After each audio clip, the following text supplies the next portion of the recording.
If there's something if there's items that can't be placed in the regular trash service, what can citizens do?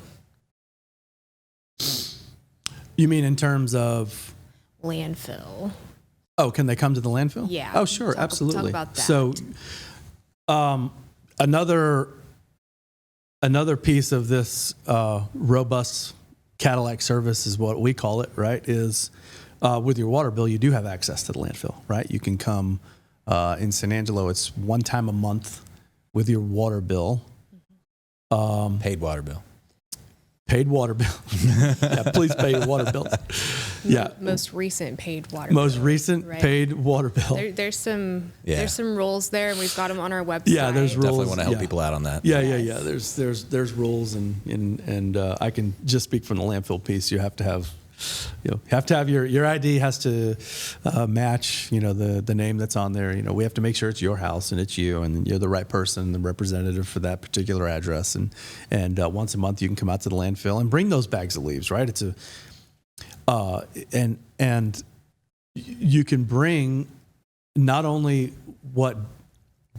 Now I will say this: we have to ensure that it's the same type of things that we talked about. That are legal to bring to a landfill, right? But you can bring a little bit more items when you're bringing it yourself. So that's your opportunity to bring those doors.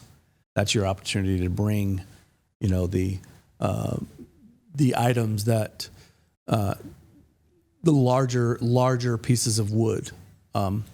Another thing that we didn't even talk about that's really quick is that's the best outlet for your tree limbs. Although we do take them at bulk pickup, we catch a lot of flack over it has to be bundled. 4-foot bundles. They have to be cut.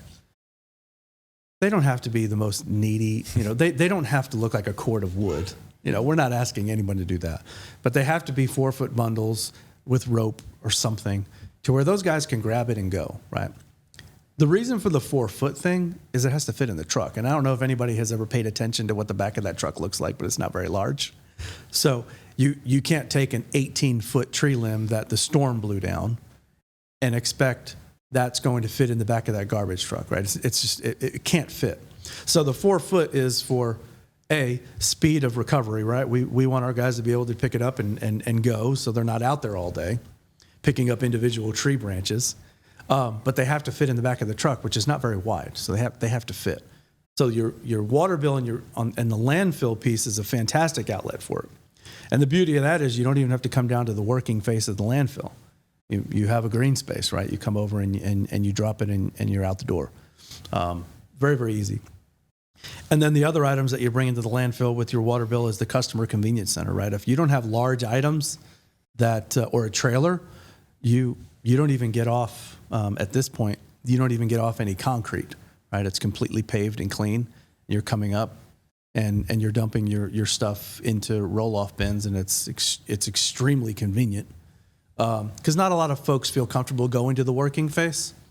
It's not fun to go to the working face. I mean, I guess maybe if you had a child with you, they get a kick out of the working face, right? I've done it once or twice. I remember the first time, and this was years ago, I went down in the actual land. It was overwhelming because I was also not in the right kind of vehicle. I was like, I don't even know if I'm going to be able to get out of here. And things have changed. But like, I can speak from experience. Like, I was like, they're letting me drive down here. Oh my gosh, they're letting me do all this. So that convenience center is really nice just to be able to drop things off and then just leave. Yep. So it is super convenient. So definitely take advantage of that, especially with your large limbs and it's a great outlet with folks that have. We talked about those bags of leaves. People have a lot of bags of leaves. It's a great outfit for those folks that don't want to wait 2 weeks, right? It's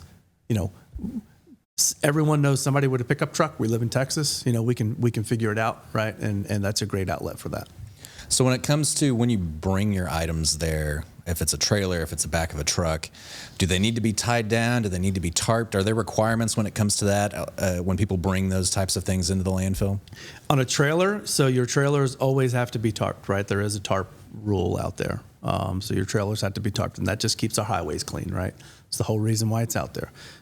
I think all of us have probably been behind that one person going to the landfill with tree branches. And you've seen them fall off, and you've seen it's like a Michael Bay movie. You've seen Amen. Right. I go, I mean, our office is on Bell Street, so I take that road every single day, and I'm always, I wouldn't say always. A lot of times I'm behind somebody who's on their way to the landfill and they're untarped. And there's, yeah, you're exactly right. You're weaving, right? And I've seen, mattresses. I've seen some things fall out of people's trailers. That's why it's good to be tied down. It has to be tarped and tied down tight if you're bringing a trailer out there for sure.